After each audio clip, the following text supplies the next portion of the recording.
semoga lancar waktu keluarga. Lepiuh jid lepat tempat yang painful bot cip dumnan yang naik.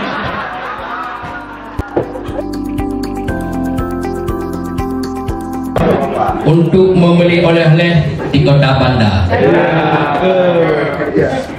Oleh-oleh kita beli untuk keluarga.